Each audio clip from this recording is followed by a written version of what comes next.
Writer-director John Lee Hancock's The Little Things ends by subverting the latent expectations of the crime thriller genre, diving deep into the fractured psyches of the primary characters instead. The Little Things cast is headlined by Denzel Washington, who plays disgraced former LA cop, Joe Deacon as he gets embroiled in a murder case during a routine evidence pickup. A notorious serial killer stalks the almost deserted streets of LA at night, preying upon vulnerable women, leaving Sergeant Jim Baxter, Rami Malek, hell-bent on catching the perpetrator. This leads them to their prime suspect, Albert Sparma, Jared Leto. The Little Things ending shifts the focus from the identity of the killer and chooses to focus on the inner world of Baxter and Deke instead. The dangerous cat-and-mouse game ends in a wasteland of guilt, regrets, and lingering questions. Sparma's death leaves Baxter and Deke in a desperate place when it comes to solving the murder of Rhonda Rathbun. As a result, The Little Things' controversial ending raises pertinent questions regarding loose ends, what it means for the characters, and more. Why Jared Leto's Albert is the prime suspect? All the clues he's the killer. Albert Sparma fits the mold of a killer.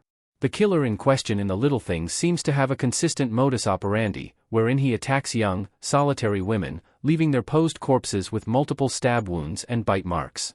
After the killer leaves a partial print on a crime scene, in which the victim's head is covered with a plastic bag, Deke and Baxter conclude that the victim knew the killer in some capacity.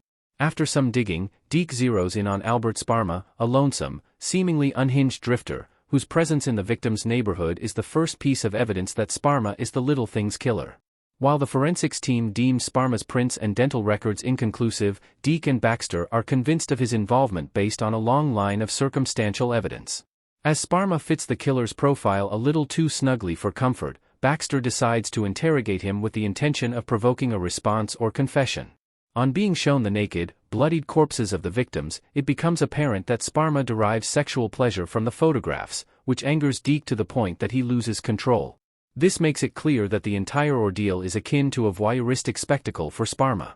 Right up till the last minute of his role in The Little Things ending, Sparma indulges the duo by acting suspiciously, leaving false trails, and taunting Baxter towards the end of the film. It is important to note that Deke and Baxter's obsessive need to implicate Sparma arises from an innate urge for closure, which is further complicated by the trappings of guilt and the ghosts of the past. Unable to pin Sparma down for good via strictly legal means, Baxter and Deacon employ several off-the-book measures to try and prove Sparma is the killer, to no avail.